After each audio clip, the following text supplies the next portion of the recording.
गांव की सास के शहरी अंदाज। निधि को विकास से प्यार तो था, पर वो शादी करके उसके साथ गांव में नहीं बसना चाहती थी। मुझे गांव अच्छा लगता है, पर दिक्कत यही है कि मैं वहां रह नहीं पाऊंगी। मुझे वहां के माहौल के बारे में कुछ भी नहीं पता है। अरे माहौल में ढल जाओगी तुम, थोड़ा टाइम तो लो।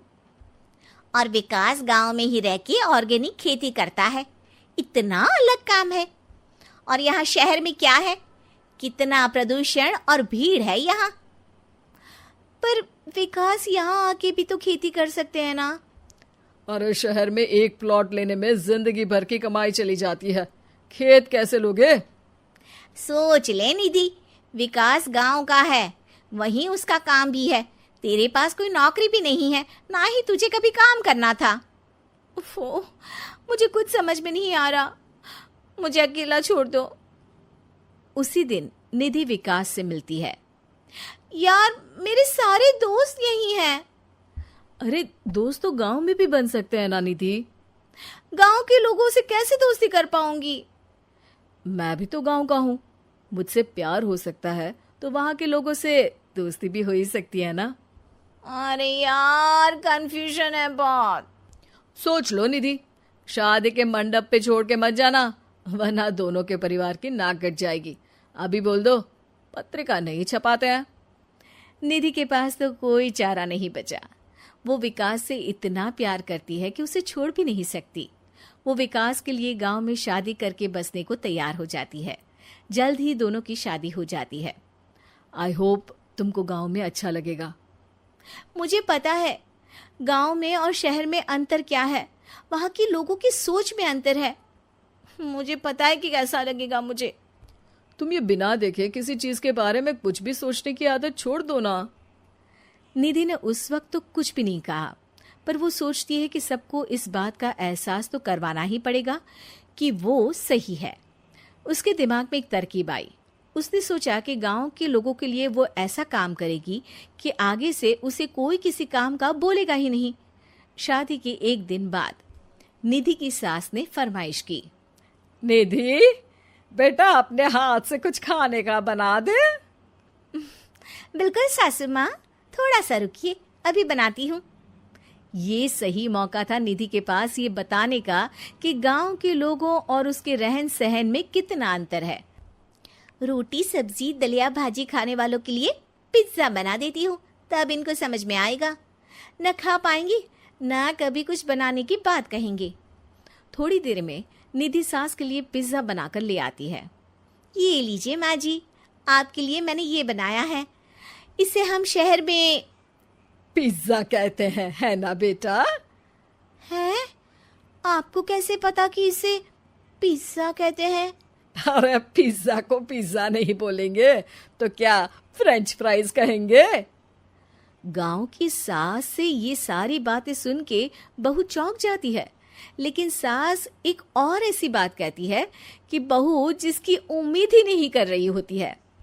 बहू, इस पिज्जा के ऊपर ओरेगानो मिला दे और थोड़ा चिली फ्लेक्स, मजा आ जाएगा। माँ जी, गांव में रह के भी आपको ये सब कैसे पता है? अरे यूट्यूब टीवी सब खबर रखते हैं हम भी। इंटरनेट है जहाँ, जानकारी है वहाँ। अरे वाह माँ जी। अरे अभी वहाँ मत बोल, अब जब मैं पिज्जा का फोटो लेके फेसबुक पर डालूंगी ना, तो वहाँ कमेंट में जाकर वहाँ बोलना, ठीक है? ठीक है माँ जी। अरे ठीक है माँ जी की जगह ओके मम्मी या ओके मम्मा बोल दिया करना। है? ठीक है, मतलब ओके मम्मा। निधि का तो सर ही घूम जाता है। इतना शहरी बर्ताव तो शहर में रहने वाली निधि की माँ का भी नहीं था। वो शाम को अपने पति से पूछती है, विकास, तुम्हारी मम्मी तो काफी कूल है यार। पिज्जा में क्या डालते हैं, फेसबुक पर क्या डालते हैं, सब कुछ पता है उन्हें तो। हमारे बड़े पापा के लड़के रहते हैं शहर में, बस उनके बच्चे आए थे गांव में गर्मी की छुट्टियां मनाने। उन्होंने माँ को एकदम शहरी बना दिया। उनका फेसबुक अकाउंट भी है, इंस्टाग्राम भी है और टिकटॉक बैंड हो गया, वरना वो भी बनाती थी।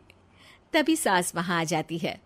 अरे निधि, मैं तुझे टैग नहीं कर पा रही हूँ, जरा मेरी फ्रेंड रिक्वेस्ट एक्सेप्ट तो कर दे। निधि की गांव को लेकर जो राय थी वो अपनी सासू माँ को देख के बिल्कुल बदल जाती है। और अब निधि भी सोशल मीडिया पे अपनी सास के साथ लाइव आती है और कमेंट बाजी भी करती है, ताकि सबको पता चले कि गांव में रह के भी उसका जीवन शहर जैसा ही है और उसके आसपास के लोगों के अंदाज भी एकदम शहरी है। ये कहानी ममता की है। बचपन से ही घर में ये एहसास दिलाकर पाला गया कि औरतों को बोलने का हक नहीं है। अरे ममता, जरा जल्दी जल्दी हाथ चलाओ, रोज ऑफिस में देर पहुंचता हूँ तुम्हारे कारण। लेकिन आपका सारा खाना पैक और तैयार भी है। अरे जबान जितनी चलाती हो उतना अगर हाथ चलाती ना तो शायद घर को अच्छे से मैनेज कर पाती। क्या मतलब है? क्या नहीं मिला आपको? मोजे मोजे कौन देगा? ममता भागकर पति को मोजे देती है। वो हर किसी का ख्याल रखती, लेकिन उसके घर में रोज का रोना लगा रहता। अरे माँ, आज स्कूल में टीचर ने मुझे फीस के लिए डांटा। माँ, मुझे अच्छा नहीं लगता कि स्कूल में फीस के पैसों के लिए मुझे कोई भी बात सुनाए। अरे पर बेटा, ये तो पापा करते हैं ना सारा ऑनलाइन, मुझे तो इसकी जानकारी भी नहीं है। हाँ हाँ, बना लो बच्चों के सामने मुझे बुरा। अरे करता तो मैं ही हूँ, माना, लेकिन मुझे कोई सपना थोड़ी ना आएगा कि बच्चों की फीस जमा करनी है। अरे बताओगी तो तुम ही ना। ममता की अब ये आदत में शुमार हो चुका था। वो हमेशा हर बात के लिए खुद को ही दोषी मानती। एक दिन वो पड़ोस की दोस्त से कहती है, समझ नहीं आता यार, मैं इतनी डम कैसे हो सकती हूँ। बात तो सही भी है ना, अब पति बेचारा नौकरी करे, पैसे कमाए, या फिर ये देखे कि बच्चों की फीस का वक्त है। क्या करूँ यार। पता नहीं, मेरे पति तो सारा काम खुद ही करते हैं।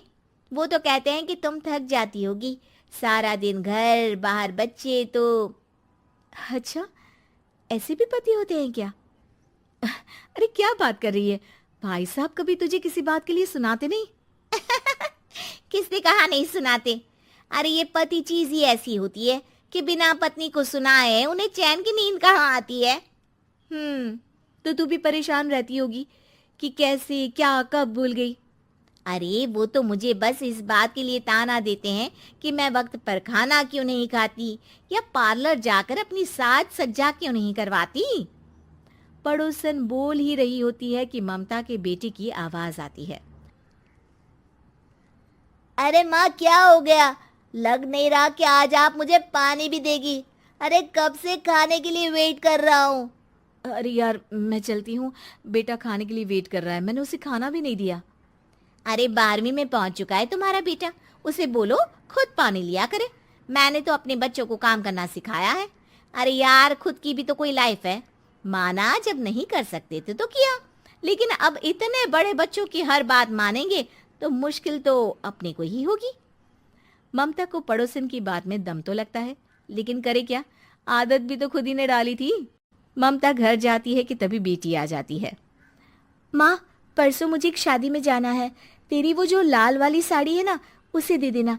मैं आज जाकर टेलर को दे दूंगी, वो उस साड़ी से सूट बना देगा। अरे नहीं नहीं तारा, वो मेरी माँ ने मुझे दी थी और उस साड़ी से मेरी काफी भावनाएं जुड़ी हैं। तुमको ना मैं दूसरी साड़ी दे दूंगी। ओके, कोई बात नहीं, लेकिन आज दे ही देना पक्का। तारा माँ की साड़ी से सूट बनवाकर पार्टी में जाती है, लेकिन जब वो पार्टी से लौटती है, क्या है, मैं तो समझ ही नहीं पा रही हूँ। अरे जब वो साड़ी मांगी थी तो ये छल्ली सी साड़ी क्यों दे दी? मैं ही पागल थी जो इस साड़ी का सूट बनवा लिया मैंने। माँ, जानती भी हो कि कॉलेज में मेरी कितनी हंसी उड़ी। तभी वहां ममता का पति सुनील आ जाता है। अरे गवार औरत, जब बेटी साड़ी मांग रही थी तो दे देती ना। अरे पापा, इनके तो इमोशंस जुड़े थे उस साड़ी से। ममता इतने सब के बाद भी कुछ नहीं बोलती। मेरी बेटी की बेइज्जती हो गई, मैं बिल्कुल बर्दाश्त नहीं कर सकता ये। मैं नहीं चाहता कि मेरी बेटी से कोई भी ज्यादा सुंदर लगे पूरे कॉलेज में। जी, वो पढ़ने में तारा बिल्कुल अच्छी नहीं है, उसकी पढ़ाई पर आप ध्यान दीजिए ना। अच्छा, अब तुम मुझे बताओगी कि मुझे किस पर ध्यान देना और किस पर नहीं? रमेश जैसा ही ये वाक्य पूरा करता है, ममता की बेटी और पति उस पर जोर जोर से हंसते हैं। अरे ठीक है ना, पता ही नहीं चला कि कैसे वक्त इतना बीत गया। अरे कैसे पता चलेगा माँ, हम लोगों के पीछे जो तू बैताल की तरह चिपकी रहती थी, तुझे कैसे वक्त का पता चलता। ममता को पहले सास ससुर, फिर पति और बच्चों की तरफ से इस तरीके की बातें सुनकर उसका मन बहुत दुखी रहता था। एक दिन, सुनो ना, बहुत दिनों से कमर के नीचे बहुत दर्द रहता है। कल मैंने देखा तो एक फोड़ा था। अरे ममता, एक बार अपने पति से बात करो, वो तुम्हारा फोड़ा डॉक्टर को दिखा देंगे। अरे नहीं नहीं, वो तो गुस्सा हो जाएंगे। अरे क्यों गुस्सा हो जाएंगे, तुमको दर्द है। हाँ, लेकिन वो यही बोलेंगे कि ऑफिस जाऊं या फिर तुम्हें लेकर डॉक्टर के पास। तो बेटे से ही बात कर ले।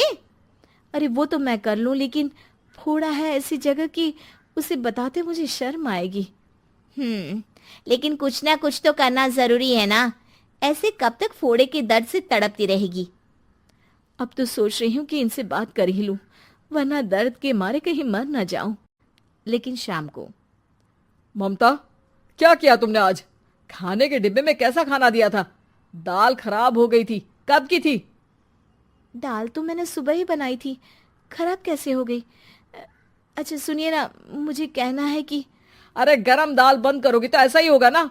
बेइज्जती हो गई सबके सामने मेरी। ऑफिस वालों ने ऐसा मजाक उड़ाया कि क्या बोलूं। कल से ठीक से खाना देना है तो देना, वरना खाना देना बंद कर देना। बाहर खा लूंगा मैं। ममता, जो पति से अपनी परेशानी बताने वाली थी, वो अब ये सोचने लगती है कि कल से पति को खाने में क्या दे। अगले दिन ममता थकी थकी सी हालत में, आप लोगों के लिए नाश्ता बना दिया है, खाना बनाने की हिम्मत नहीं है आज तो। रात भर सोकर थक गई है ना, इसीलिए तो खाना नहीं बना सकती। हिम्मत नहीं हो रही है, मैं बस सोने जा रही हूँ। बस मैडम को सोने का बोल दो, फिर देखो कैसे सोती रहती है। माँ, फिर वही पराठा सब्जी। अरे हमारे साथ के दोस्त एक से बढ़कर एक नाश्ता खाना लेकर आते हैं, आप तो बस। सभी घर से निकल जाते हैं, लेकिन जब शाम को बेटा घर आता है तो घर में अंधेरा रहता है। बेटा लाइट जलाता है। क्या माँ, तुम्हारा भी जवाब नहीं है बिजली का बिल बचाने के लिए? वो बोल ही रहा होता है कि सामने माँ जमीन पर लेटी मिलती है। वो उसके पास जाता है। अरे माँ, क्या हो गया माँ? तभी वहां पड़ोसन आती है। अरे बेटा, तुम्हारी माँ के पैर के पास एक फोड़ा है, जिसके कारण ये लगातार कमजोर होती जा रही थी। मैंने उसे पहले ही कहा था कि घर में बता दो, लेकिन तुम्हारी माँ किसी को तंग करना नहीं चाहती थी। तभी वहां डॉक्टर आ जाता है। अरे इनके ऑर्गन में दिक्कत है, कोई बात है जो इनके मन में खटक रही है। अरे नहीं नहीं, इसके मन में कोई बात नहीं है, कोई काम है नहीं ना इसके पास, सारा दिन बस घर में ही रहती है। देखिए, मैं तो ये नहीं जानता, लेकिन हाँ, इनके मन में हमेशा कोई बात रह जाती होगी, इसीलिए उनकी ये हालत है। अगर आप समय से नहीं ले आते तो हो सकता था कि। अरे नहीं नहीं डॉक्टर साहब, हम पूरी कोशिश करेंगे कि वो ठीक हो जाए। हम लोगों ने अपनी ही परेशानी माँ के सामने रखी, लेकिन किसी ने माँ की दिक्कत को जानने की कोशिश तक नहीं की। हाँ, मैंने भी ममता को हमेशा घरेलू जरूरत से ज्यादा काम का नहीं सोचा था। ममता को होश आता है और वो खुद को अपने बेडरूम में देखती है। वो उठने की कोशिश करती है कि माँ, अब आप नहीं उठेंगी, हम लोग है ना, हम लोग आपको पूरी तरह से खुश रखने की कोशिश करेंगे। गीत की शादी रॉकी से होती है। रॉकी और लकी दोनों भाई, जिनका आपस में बड़ा प्यार होता है। अरे वाह भाभी, क्या खाना बना है, अब तो घर में ही होटल वाला स्वाद रोज मिला करेगा। अरे लकी, तुम अभी जानते नहीं हो मुझे, तुम बस डिश का नाम बोलो, मैं तुम्हें इसी किचन में बनाकर खिलाऊंगी। चढ़ा रहा है तुम्हें ये, और तुम भी ना। गीत रॉकी के छोटे भाई को दोस्त की तरह मानती। वो रॉकी के साथ उसकी भी जरूरतों का ध्यान रखती। लकी, ये रहे तुम्हारे कपड़े, धोकर प्रेस करवा दिया है, अलमारी में सजा लो। अरे रख दो ना भाभी अलमारी में भी। हाँ हाँ, सब भाभी करेगी तो तू क्या करेगा? रहने दीजिए ना माँ जी, शादी हो जाएगी तो खुद ही सुधर जाएगा। अरे रहने दो यार, तुम दोनों मेरे कपड़े यहीं पे रख दो। एक कपड़े अलमारी में रखने को क्या बोल दिया, शुरू हो गई।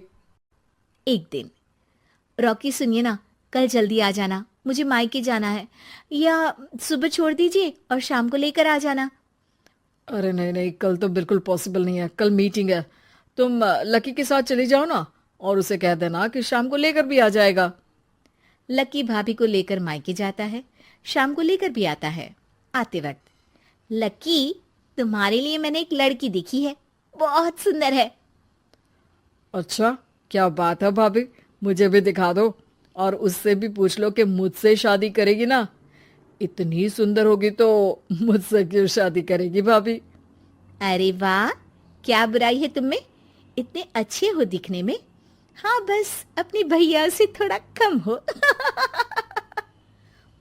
हाँ भाभी, आपको तो भैया से अच्छा कोई लगता ही नहीं है। लकी, तुम्हारे भैया हैं ही लाखों में एक। रात में दोनों घर आते हैं, लेकिन थोड़ी ही देर में उनके घर रॉकी की मौत की खबर आती है।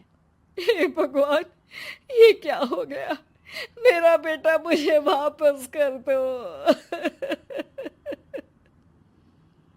सब मिलकर माँ और गीत को संभालते हैं। एक दिन, गीत बेटा, अब तो रॉकी रहा नहीं, तू देख ले अगर मायके जाना हो तो। गीत कुछ नहीं बोलती और कमरे में चली जाती है। एक दिन बुआ सास उन लोगों के घर आती है। अरे भाभी, किसकी नजर लग गई आप लोगों के घर में? मुझे तो लगता है कि इस लड़की के ही पैर ठीक नहीं है, तभी तो आते ही हमारे घर का चिराग खा गई। बुआ सास की बात सुनकर गीत को रोना आ जाता है। वो अपने कमरे में जाकर जोर जोर से रोने लगती है। लकी को ये सब देखकर अच्छा नहीं लगता। बुआ क्या बोल रही हैं? किसी का जीना मरना ऊपर वाले के हाथ होता है, ना कि किसी के पैर पर। अरे देख लो भाभी, छोटा भी हाथ से निकल रहा है। ऐसा ना हो कि ये लड़की सबको आपके खिलाफ कर दे। तभी वहां गीत चाय लेकर आती है। लीजिए बुआ जी, चाय पी लीजिए। बुआ तो घर से चली जाती है, लेकिन सास के मन में गीत को लेकर नेगेटिव विचार भर जाते हैं। अब देख गीता, बहुत हुआ, यहाँ रहकर भी कुछ नहीं होगा। अच्छा होगा कि अपने मम्मी पापा को बोल के तुझे यहाँ से लेकर जाए। और गीत अपने मायके चली जाती है, जहां आस पड़ोस के लोग कहते हैं, अरे रे, बेचारी की शादी के 2 साल ही हुए थे, लेकिन पति नहीं रहा। सास ने भी घर से निकाल दिया। देखो भाई भाभी कब तक साथ रखते हैं। और शादी करा देनी चाहिए इसकी, तो उम्र ही क्या है इसकी। हाँ, लेकिन करेगा कौन? एक तो शादीशुदा, ऊपर से कलंक पति की मौत का। तभी वहां लकी आ जाता है और वो पड़ोसियों की बात सुन लेता है। लकी, तुम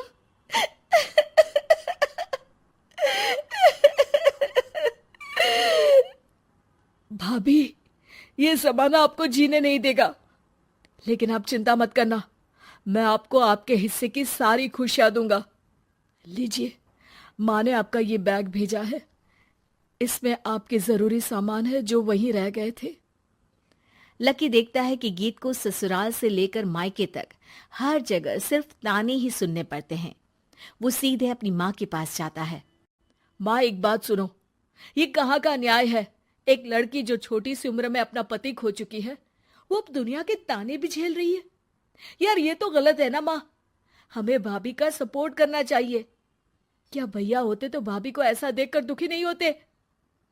अरे देख लकी, ये समाज ऐसा ही है, और भैया होते तो गीत की ये हालत होती ही नहीं। बिना पति के औरत को तो ये सब झेलना ही पड़ता है।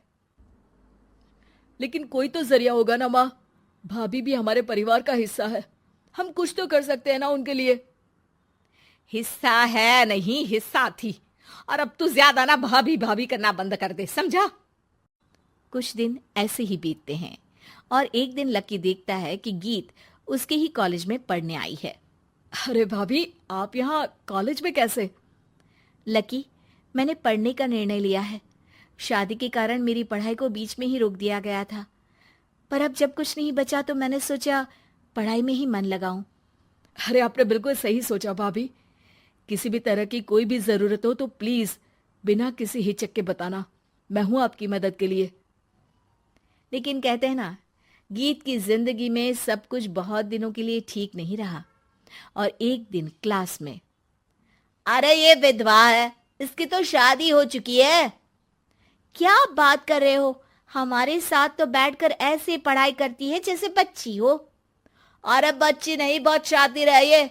किसी को नहीं बताया कि ये शादीशुदा है, वरना हम इसे आंटी आंटी कहकर पुकारते ना। अरे अब तो पता चल गया ना आंटी जी। Aunty aunty. फिर क्या, सभी गीत को आंटी बोलकर चिढ़ाने लगते हैं। गीत को रोना आ जाता है और वो क्लास के बाहर जाकर रोने लगती है। सामने से लकी आ जाता है। अरे क्या हुआ भाभी, आप रो क्यों रही हैं? तभी पीछे से एक लड़की आ जाती है।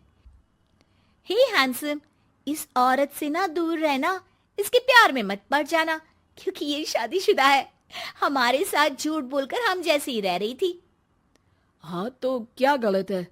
सही उम्र में तुम्हारे माता पिता तुम्हारी पढ़ाई छुड़वा देते तो आज तुम भी शादीशुदा ही होती ना। और इनका पति नहीं रहा, उसमें इनका क्या कसूर? अरे कोई अपने जीवन को नई शुरुआत दे रहा है तो तुम लोगों को क्यों मिर्ची लग रही है? अरे तुझे बड़ी दया आ रही है, कर लेना तू शादी। लकी तब तो कुछ नहीं बोलता, लेकिन ये बात उसके मन में घर कर जाती है। और फिर एक दिन, माँ, मैं गीत से शादी करना चाहता हूँ। अरे क्या बक रहा है बेटा, तेरा भाई तो खा गई वो, अब मैं अपना दूसरा लड़का नहीं खो सकती। नहीं माँ, मैं गीत को यूं परेशान नहीं देख सकता। उसका कॉलेज में भी लोगों ने जीना मुहाल कर रखा है। मैं उनसे शादी कर उन्हें फिर से इस घर की बहू बनाऊंगा। तुम मानती हो तो ठीक है, नहीं तो मैं घर छोड़कर चला जाऊंगा। अरे मुझे मंजूर है बेटा। लकी माँ के साथ गीत के घर जाता है और उसका हाथ मांगता है। घर वाले मान जाते हैं। थोड़े से इनकार के बाद गीत भी लकी से शादी करने को मान जाती है।